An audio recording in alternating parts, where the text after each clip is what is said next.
Venus, Earth's evil twin. Its clouds made of battery acid. At 900 degrees, its surface hot enough to melt lead. Venus is pretty much like the biblical vision of hell today. This may be the most hostile real estate in the solar system. Yet billions of years ago, Venus looked a lot like Earth.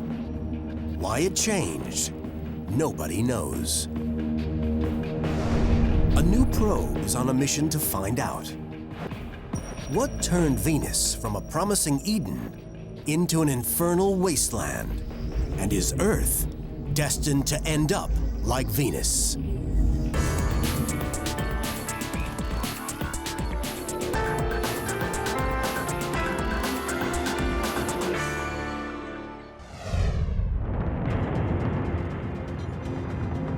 November 9th, 2005.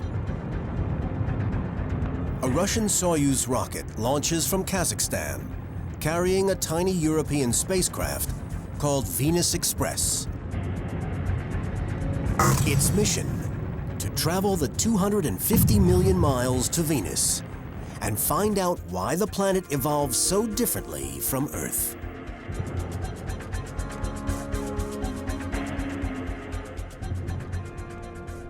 For centuries, Venus's surface remained an enigma, obscured by layers of dense clouds. Because Venus is closer to the Sun than Earth, scientists assumed it would be hot and humid. Some even imagined a tropical paradise. The perfect hothouse for life. Venus should be about the same temperature as the Earth. And that's what we thought back in the 50s and early 60s. We thought Venus should be like Miami, Florida. What was really going on beneath the clouds? In the 1960s and 70s, while NASA explored Mars, the Soviet Union launched a probe to Venus. Codenamed Venera, the craft beamed back the first images of the planet's surface.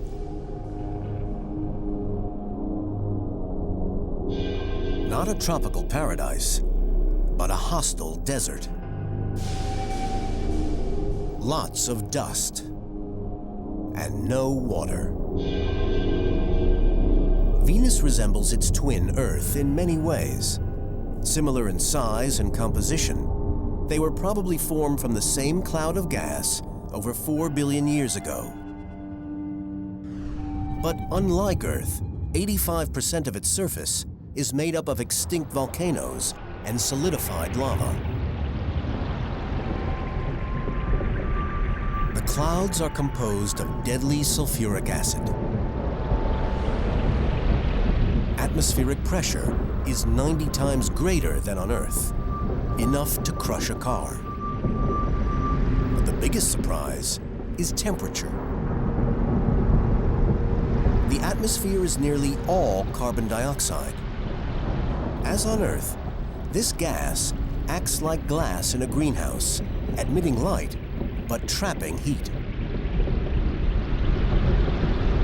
On Earth, increasing levels of carbon dioxide are raising temperatures a few degrees. But on Venus, the greenhouse effect has pushed temperatures through the ceiling to levels hot enough to melt lead.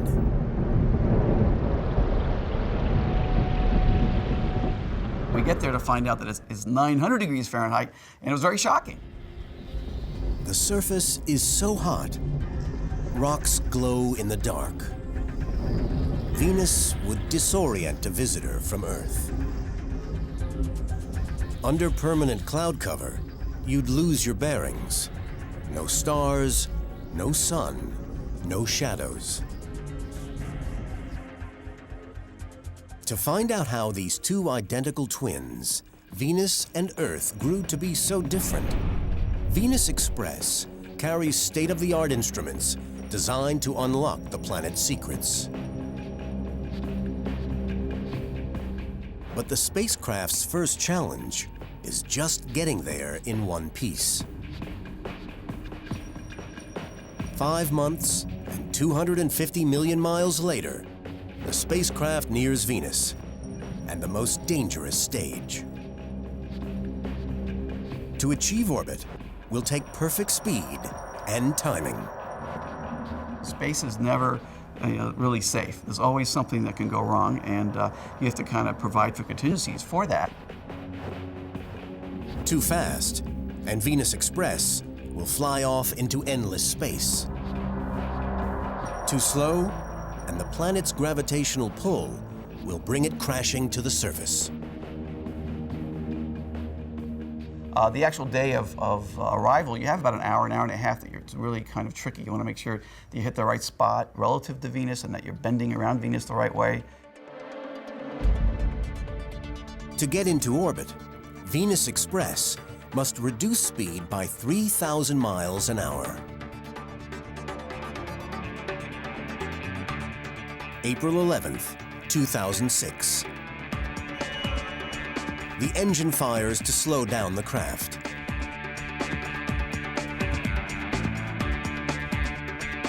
For 10 minutes, Venus Express vanishes behind the planet. If it fails to achieve orbit, it's lost. No second chances. A 4-year mission hangs on hitting the brakes just right.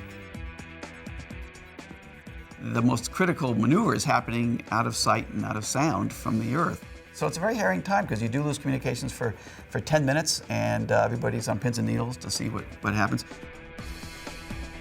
At 9:57 a.m., Venus Express transmits a signal to Earth. The spacecraft's pioneering orbit begins. A multi-million-dollar quest to unlock Venus's secrets. But first, it has to get closer. On an elliptical course around the planet's poles, the craft drops down from 40,000 miles above the surface to just 155 miles. Now, the work begins. The technology on board is a quantum leap forward from the last mission to Venus in 1990. Before, a probe couldn't analyze Venus's surface without landing. All the probes had a short life, crushed by the pressure, melted by the heat, and corroded by the acid. With this mission, scientists have found a way to study the surface without landing and keep their probes safe.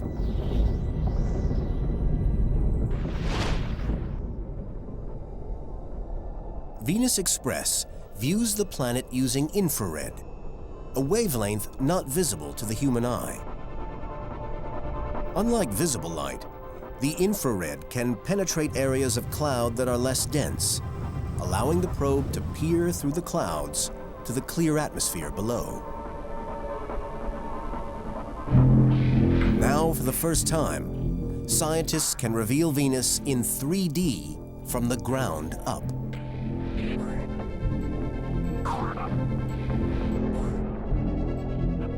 With Venus, when you look with a visible eye, you're limited to the very top 1% of the atmosphere. The upper regions, you see these hazes. When you get the ability to look with the infrared light, it allows you to pierce right through all these hazes and see down much lower into the atmosphere. In fact, you can go to the surface. From 155 miles up, scientists will exploit these infrared windows to map the surface in detail never before seen. Their map will document exactly how Venus and Earth differ. Then, they hope to find out why. Despite decades of exploration, our sister planet can still surprise us. And soon, Venus Express makes a stunning discovery.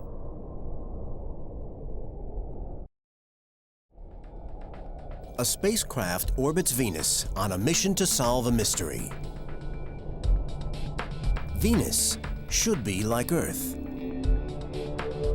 But billions of years ago, our twin went its own way and evolved into the burning rock it is today.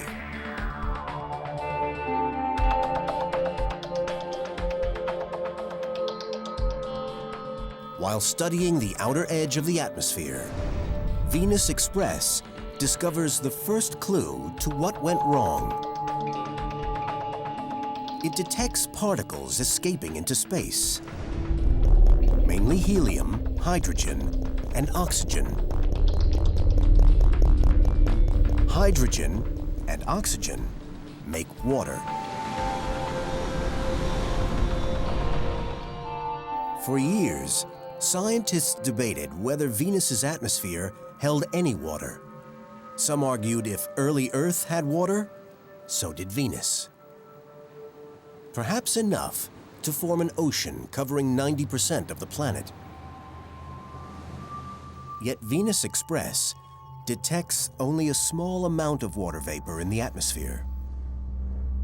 If you condensed all that vapor onto the whole planet, it would create a layer of water barely an inch deep. If Venus once had a vast ocean, what happened to it? Most scientists once thought it simply boiled away.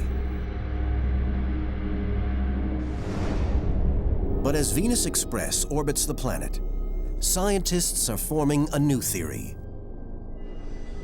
They believe the culprit is still the sun, but the cause is more than simple evaporation. The sun sustains life on Earth. It also blasts out a constant stream of deadly charged particles. They race out at speeds of up to 1,800,000 miles an hour. It's called the solar wind, and it can devastate unprotected planets. Surrounding Earth is a magnetic field that safeguards our atmosphere. This field is formed by movement in our iron core as the planet spins.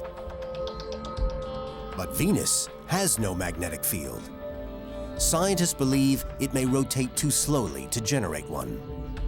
The rotation is so slow, a day here lasts almost 2/3 of an Earth year. On Earth, one rotation takes 24 hours. On Venus, 243 days. Well, without a magnetic field like Earth's, Venus is much more vulnerable to being affected by the solar wind and by energy in the upper atmosphere, stripping the atmosphere off into space. Scientists now believe a combination of evaporation and solar wind strip the planet of its moisture. Venus is closer to the sun than we are, therefore hotter. Its primeval seas evaporated into the atmosphere. That water vapor might still be trapped in the clouds, if not for the solar wind.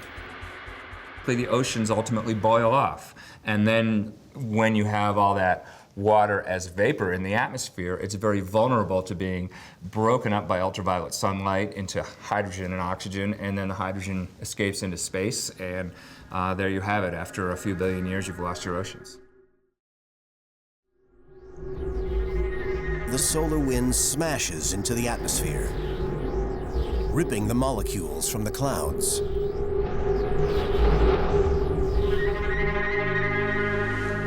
Over billions of years, the water is lost in space.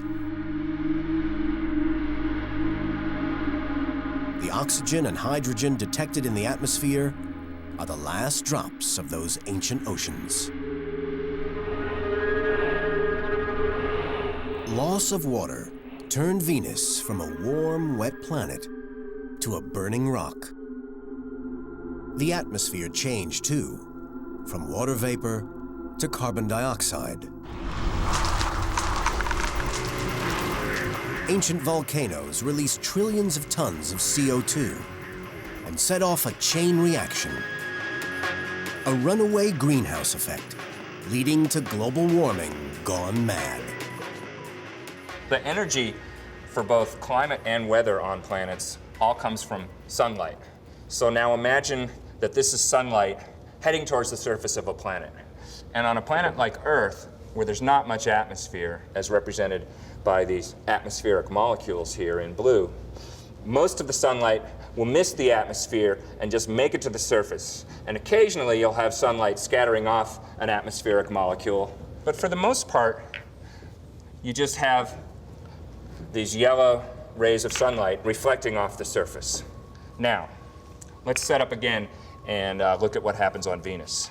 And I'm putting much more gas in the atmosphere because now we're simulating Venus, which has 100 times as thick an atmosphere as Earth.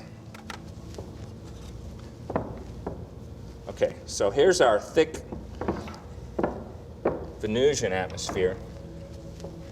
Here we are back out in space, and let's see what happens to the sunlight in this much thicker atmosphere on Venus. And you'll see maybe a very occasional ray of sunlight hits the surface, but in almost all cases, it gets absorbed in the atmosphere. The trapped sunlight heats up Venus's atmosphere, and any sunlight that reaches the surface worsens the situation. So here we are on Venus, our hot surface radiating infrared. And is it making it out into space? Generally, no. Not only is it getting absorbed into the atmosphere, but some of it is bouncing back to the surface. And so on Venus, the infrared radiation is trapped by the thick atmosphere, and the surface and the atmosphere end up heating up. The process resembles what's happening on Earth, but on Venus, it's out of control.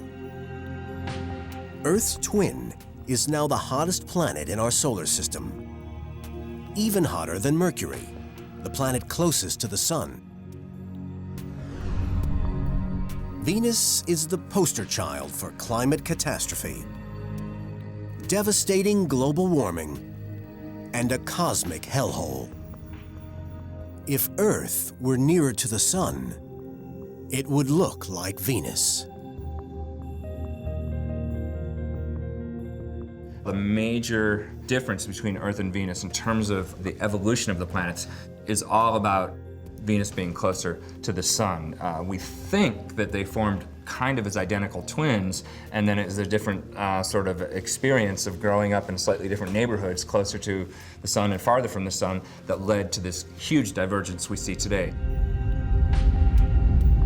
Life on Earth may be a lucky break, but in the end, we share the same fate. If you think of the long-term future of the Earth, Earth will go the direction of Venus because the Sun is heating up. And I'm not talking about on a short time scale. If we think about billions of years in the future, really, cosmological timescales, then Earth is destined to end up like Venus. Scientists long guessed Venus was once like Earth. Venus Express has shown how it evolved into a barren world. More revelations lie beneath the clouds. On the surface, the clouds look calm.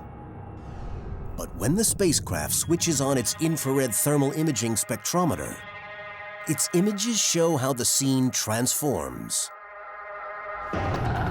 Violent storms rip across the planet. At the poles, monster cyclones churn the atmosphere. Storm systems that make Earth's worst weather look like a breeze.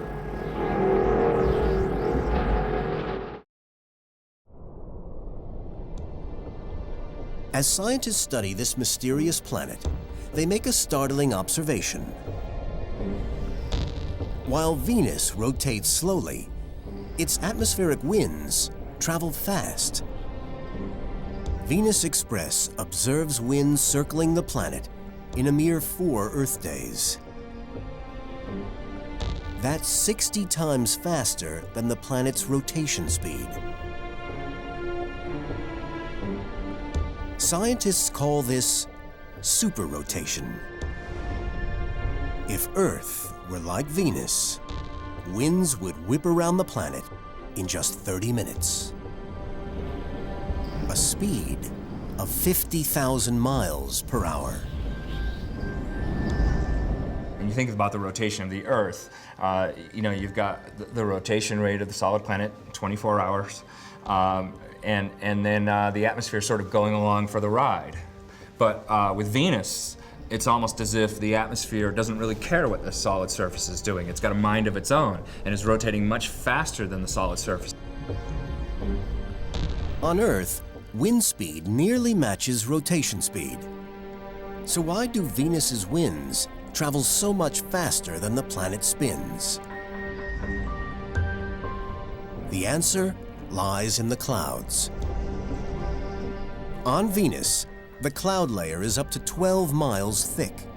So thick, only a small amount of solar energy reaches the surface.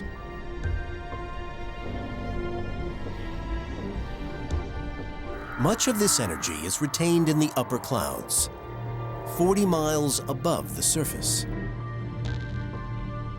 This energy starts the clouds moving at breakneck speeds. Because Venus is closer to the Sun than Earth, the greater the solar energy in its clouds, and the greater the wind speeds. Winds rare on Earth, over 200 miles an hour, are typical on Venus.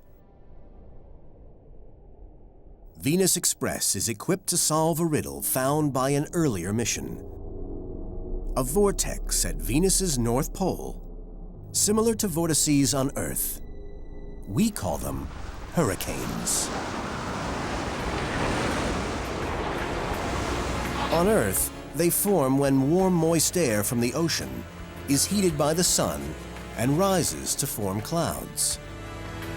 As more energy enters the system, the clouds start to spin, creating a hurricane. But Venus has no warm oceans for fuel.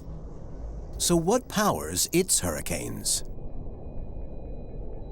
Venus Express swings down to the southern hemisphere for a closer look. What it finds blows scientists away. A vast hurricane-like vortex, 1,200 miles wide and 13 miles deep. 4 times larger than the largest hurricane on Earth. Not one, but 2 rotating eyes.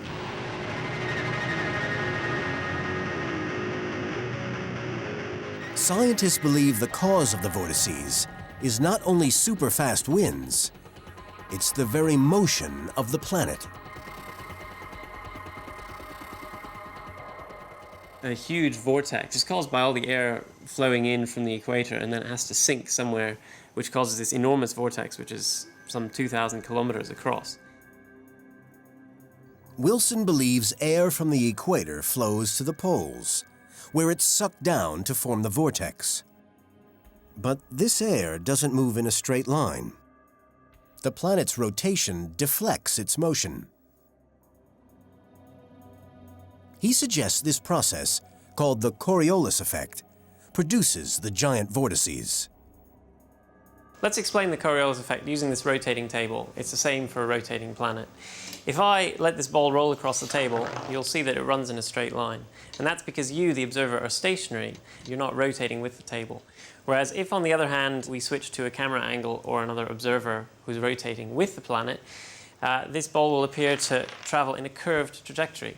So if the observer is rotating with the planet, then it appears that objects experience a force to the right. And this works not only for balls, but also for parcels of air in the atmosphere. If the air at Venus is heated at the equator and moves towards the poles, it's then bent towards the right if it's in the southern hemisphere, or towards the left if it's in the northern hemisphere. As the winds move toward the poles, the Coriolis effect makes them spin, which creates the vortex. Wilson's theory seems logical. Vortices also occur at Earth's poles. But while Earth's polar vortex is relatively stable, the double-eyed monster on Venus is an ever-shifting whirlwind. To find out what makes the vortex so chaotic, recreate it.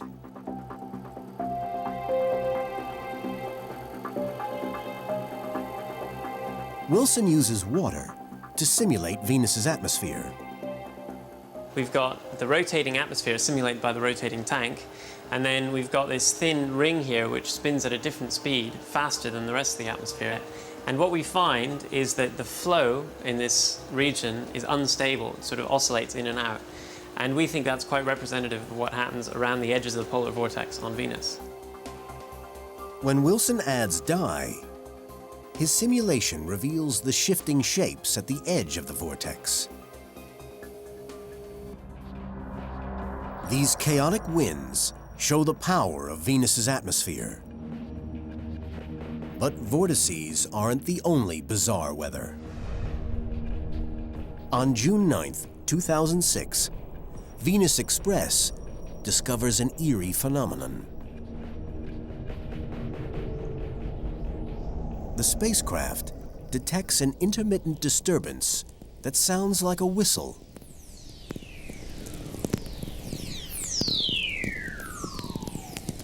A brief, low-frequency electromagnetic burst. This is the actual recording. To anyone else, baffling. But to the mission team, a revelation. The signature of lightning.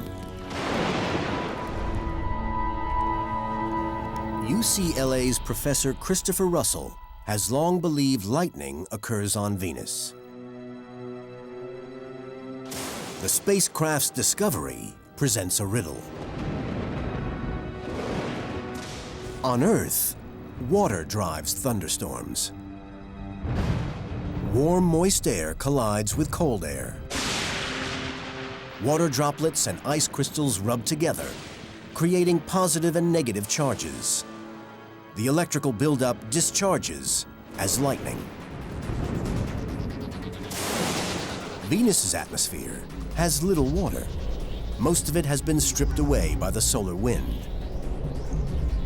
So what else could produce lightning? Thanks to data from Venus Express, a controversial theory gathers new weight. Russell's candidate for the cause of lightning? Clouds of sulfuric acid.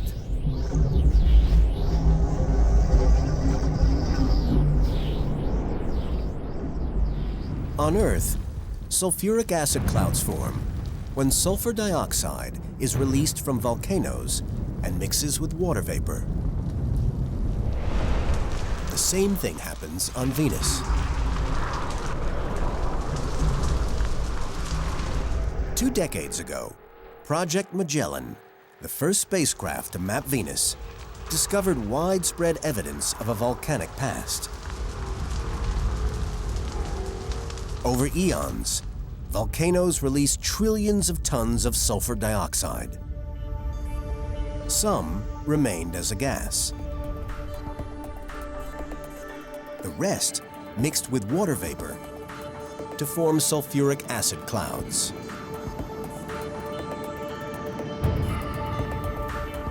The speeding winds energize these acid clouds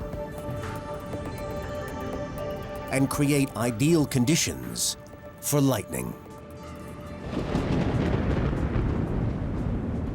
We think now that it's sulfuric acid clouds and Venus's winds, and the winds can then provide the energy source in the cloud for the charge separation. Sulfuric acid does on Venus what water does on Earth. Acid drops rub together and create positive and negative charges. I was looking for lightning and looking for the proof that it really existed, and to find it is like a personal victory. The discovery of lightning is electrifying. Lightning is an ingredient of life. An even greater shock was in store. The hellish planet might not be dead. Eons ago, Venus's volcanoes spewed out vast clouds of sulfur. But today, tests show the level of sulfur is fluctuating. Since volcanoes discharge lots of sulfur only when they erupt, the fluctuations mean one thing. The volcanoes on Venus must still be active. Scientists have found active volcanoes in only a few places besides Earth. In 2007, the New Horizons probe captured an eruption on Io, one of Jupiter's moons.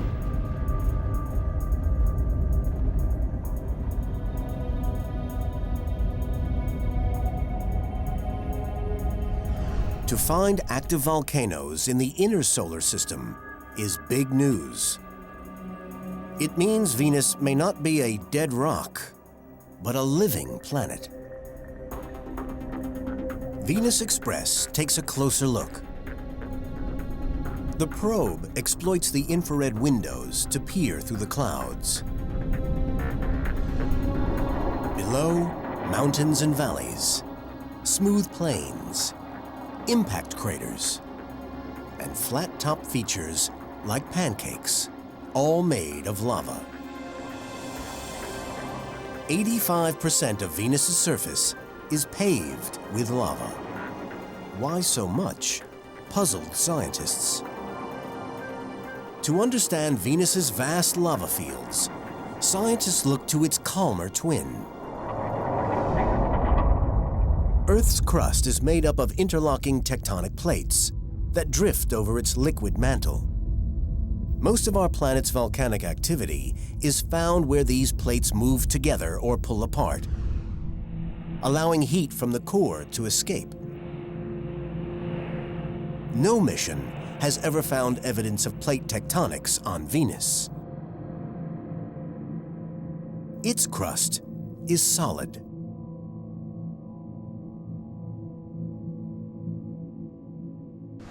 Without plate tectonics to cool Venus, scientists suggest heat from the core built till it couldn't be contained. Then virtually the whole planet erupted, releasing so much lava, it recycled the crust and resurfaced the planet. This is a demonstration of the Venus resurfacing. We're going to demonstrate with some pudding in a pan over a hot plate. And this heat from the hot plate represents radioactive heat from the inside of Venus. And here we're seeing the first signs of the interior heating the crust on the surface. And that crust is stagnant. It's not moving, it's keeping the heat inside.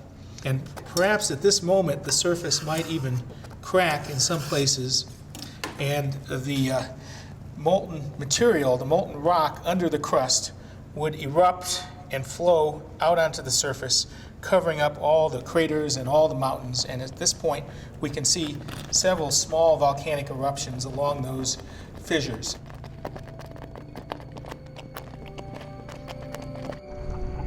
Scientists date the resurfacing to 500 million years ago. A slow process that took tens of millions of years. This cataclysmic series of eruptions released trillions of tons of sulfur dioxide and carbon dioxide, replenishing what the solar wind removed. Yet surveys of Venus reveal not all the planet was resurfaced. Rocks in the highlands are much older than the lava covering most of the planet. They offer a clue to conditions in the distant past. Kevin Baines discovered these rocks weren't born on dry land. On Venus, most of the rocks are basalts. They're made out of volcanoes spewing out their lava. But we have found a very interesting result in the last few months. That is, the highlands are special. On the highlands, the tall mountains of Venus, we're finding evidence of rocks that were created in the presence of water, as if billions of years ago they were formed perhaps in an ocean, and then geologic processes have risen them up since then. The rocks provide hard proof that Venus once had oceans, which raises a provocative question. On Earth, life began in the oceans. The other ingredient to kickstart life is lightning. And lightning occurs on Venus. If Venus had water and lightning, did it once have life?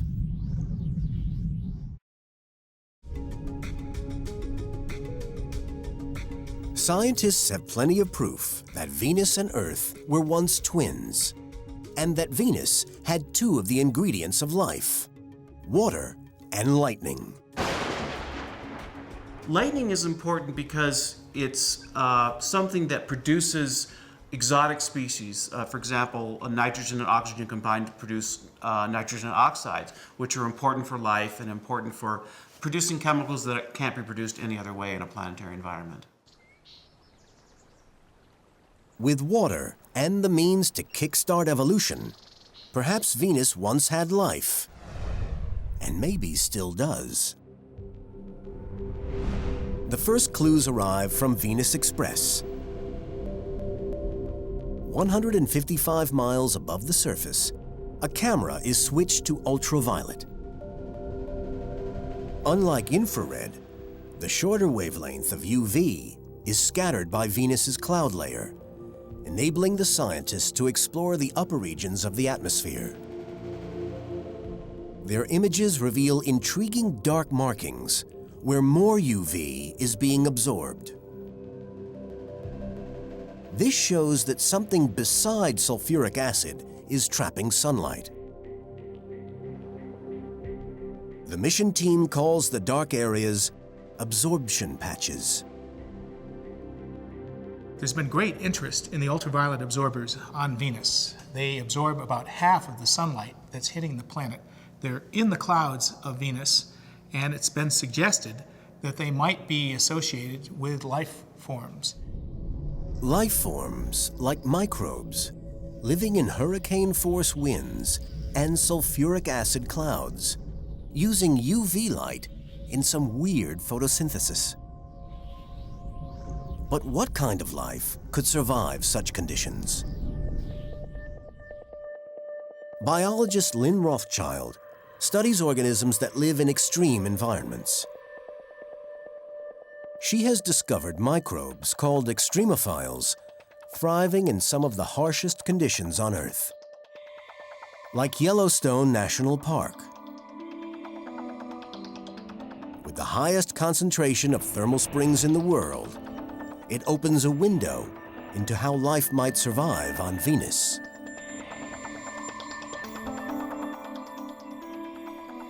What you see behind me is really ground zero for where people started to understand organisms that could live in extremely acidic conditions.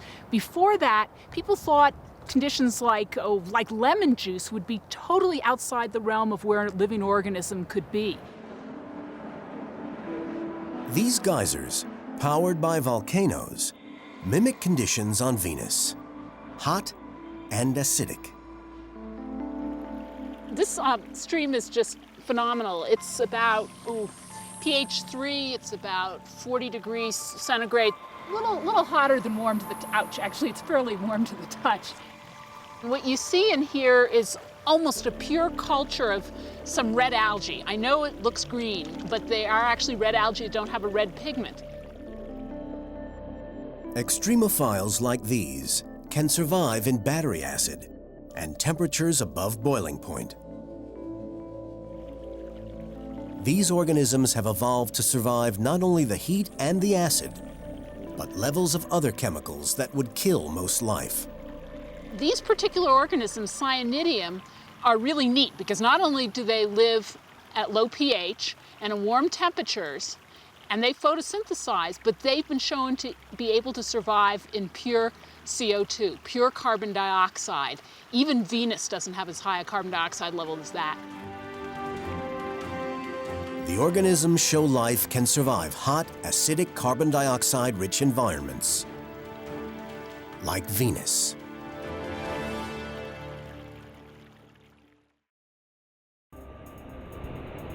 If life can survive in Yellowstone, why not on Venus? Scientists believe the surface itself is too savage. Temperatures reach 900 degrees, and the pressure is bone-crushing. But not in the clouds. 30 miles up, temperatures reach only 176 degrees, much closer to the kind of heat microbes endure on Earth. Could life have begun in Venus's ancient oceans? When the water evaporated, the microbes may have gone with it.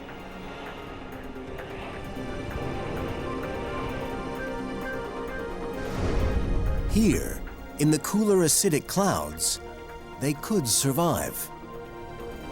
But how can life exist without water? There is water vapor up in the clouds in Venus, and we have some indication that organisms on the Earth, for example, lichens, can use water vapor as their source of water. So that's pretty encouraging for life in the clouds, at least in terms of having water available. To see if life exists in moist, acidic clouds, Rothschild collects air samples above a hot spring. The acidic steam mimics the clouds of Venus.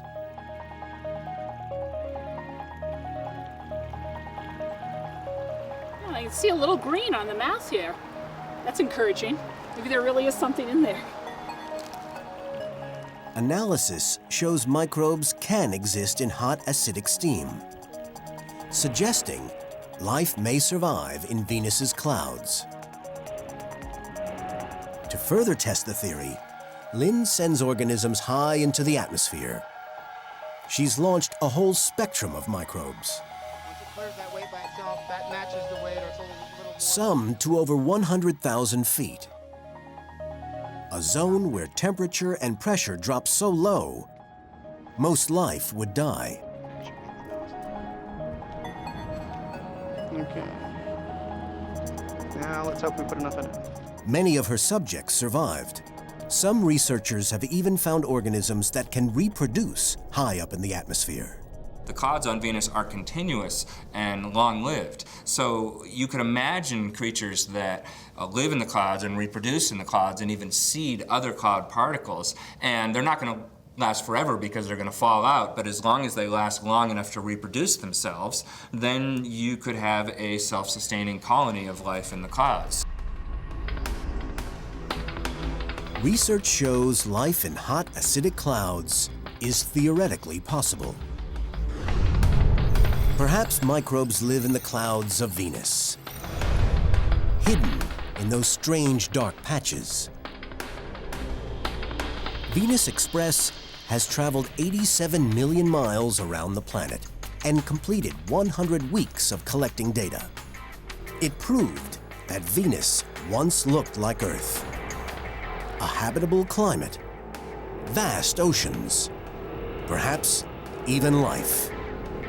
But too near the sun, Venus was doomed. Earth blossomed, Venus burned. Yet even here, life may thrive. Maybe tucked in blankets of clouds. We may have to wait years for the secret to be revealed. But someday, another mission to Venus may find the holy grail of space. Life beyond our world.